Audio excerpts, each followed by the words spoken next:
नमस्कार दोस्तों, आज हम आप सबको सुनाने वाले हैं षटतिला एकादशी की व्रत कथा। जैसा कि आप सबको पता है, माघ मास के कृष्ण पक्ष की एकादशी को षटतिला एकादशी कहा जाता है। तो आइए जानते हैं इस एकादशी को षटतिला एकादशी क्यों कहा जाता है। एक समय दालभ्य ऋषि ने पुलस्त्य ऋषि से पूछा कि हे महाराज, पृथ्वी लोक में मनुष्य ब्रह्म हत्या आदि महान पाप करते हैं, पराये धन की चोरी तथा दूसरे की उन्नति देखकर ईर्ष्या करते हैं, साथ ही अनेक प्रकार के व्यसनों में फंसे रहते हैं, फिर भी उनको नरक प्राप्त नहीं होता। इसका क्या कारण है? वे ना जाने कौन सा पुण्य करते हैं जिससे उनके पाप नष्ट हो जाते हैं। यह सब कृपा पूर्वक आप कहिए। पुलस्त्य मुनि कहने लगे कि हे महाभाग, आपने मुझसे अत्यंत गंभीर प्रश्न पूछा है। इससे संसार के जीवों का अत्यंत भला होगा। इस भेद को ब्रह्मा, विष्णु, रुद्र तथा इंद्र आदि भी नहीं जानते, परंतु मैं आपको यह गुप्त तत्व अवश्य बताऊंगा। उन्होंने कहा, माघ मास लगते ही मनुष्य को स्नान आदि करके शुद्ध रहना चाहिए। इंद्रियों को वश में कर काम, क्रोध, लोभ, मोह, अहंकार, ईर्ष्या तथा द्वेष आदि का त्याग कर भगवान का स्मरण करना चाहिए। पुष्य नक्षत्र में गोबर, कपास, तिल मिलाकर उनके कंडे बनाना चाहिए। उन कंडों से 108 बार हवन करना चाहिए।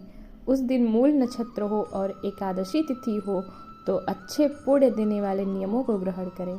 स्नान आदि नित्य क्रिया से निवृत्त होकर सब देवताओं के देव श्री भगवान का पूजन करें और एकादशी व्रत धारण करें। रात्रि को जागरण करना चाहिए। उसके दूसरे दिन धूप, दीप, नैवेद्य आदि से भगवान का पूजन करके खिचड़ी का भोग लगाएं। तत्पश्चात पेठा, नारियल, सीताफल या सुपारी का अर्घ्य देकर स्तुति करनी चाहिए।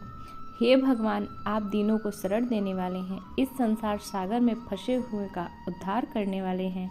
हे पुंडरीकाक्ष, हे विश्वभावन, हे सुब्रह्मण्य, हे पूर्वज, हे जगतपते, आप लक्ष्मी जी सहित इस तुच्छ अर्घ्य को ग्रहण करें।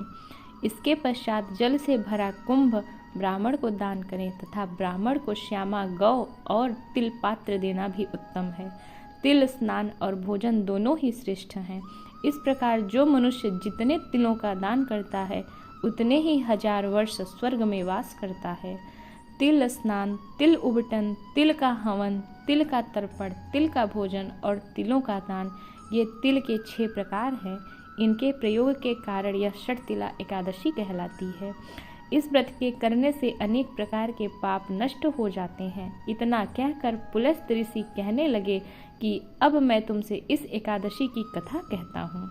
एक समय नारद जी ने भगवान श्री विष्णु से यही प्रश्न किया था और भगवान ने जो षटतिला एकादशी का महात्म्य नारद जी से कहा सो मैं तुमसे कहता हूँ। भगवान ने नारद जी से कहा कि हे नारद, मैं तुमसे सत्य घटना कहता हूँ, ध्यानपूर्वक सुनो। प्राचीन काल में मृत्यु लोक में एक ब्राह्मणी रहती थी। वह सदैव व्रत किया करती थी। एक समय वह 1 मास तक व्रत करती रही। इससे उसका शरीर अत्यंत दुर्बल हो गया। यद्यपि वह अत्यंत बुद्धिमान थी, तथापि उसने कभी देवताओं या ब्राह्मणों के निमित्त अन्न या धन का दान नहीं किया था।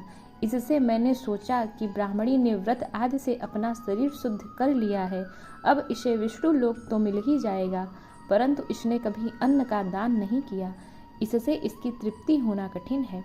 भगवान ने आगे कहा, ऐसा सोचकर मैं भिखारी के वेश में मृत्युलोक में उस ब्राह्मणी के पास गया और उससे भिक्षा मांगी।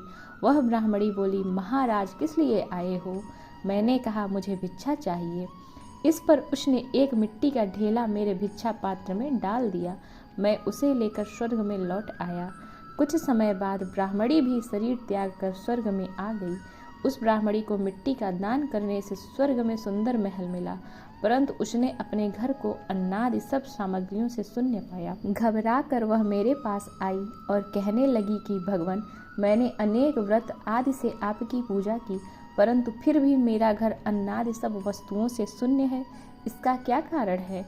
इस पर मैंने कहा, पहले तुम अपने घर जाओ, देव स्त्रियां आएंगी तुम्हें देखने के लिए। पहले उनसे षटतिला एकादशी का पुण्य और विधि सुन लो, तब द्वार खोलना। मेरे ऐसे वचन सुनकर वह अपने घर गई। जब देव स्त्रियां आईं और द्वार खोलने को कहा तो ब्राह्मणी बोली, आप मुझे देखने आई हैं तो षटतिला एकादशी का महात्म्य मुझसे कहें। उनमें से एक देव स्त्री कहने लगी कि मैं कहती हूँ, जब ब्राह्मणी ने षटतिला एकादशी का महात्म्य सुना तब द्वार खोल दिया। देवांगनाओं ने उसको देखा कि न तो वह गांधर्वी है और न आसुरी है, वरन पहले जैसी मानुषी है। उस ब्राह्मणी ने उनके कथनानुसार षटतिला एकादशी का व्रत किया। इसके प्रभाव से वह सुंदर और रूपवती हो गई तथा उसका घर अन्नादि समस्त सामग्रियों से युक्त हो गया। अतः मनुष्यों को मूर्खता त्याग कर षटतिला एकादशी का व्रत और लोभ न करके तिलादि का दान करना चाहिए। इससे दुर्भाग्य, दरिद्रता तथा अनेक प्रकार के कष्ट दूर होकर मोक्ष की प्राप्ति होती है। इस प्रकार षटतिला एकादशी का महात्म्य संपूर्ण हुआ। बोलिए विष्णु भगवान की जय।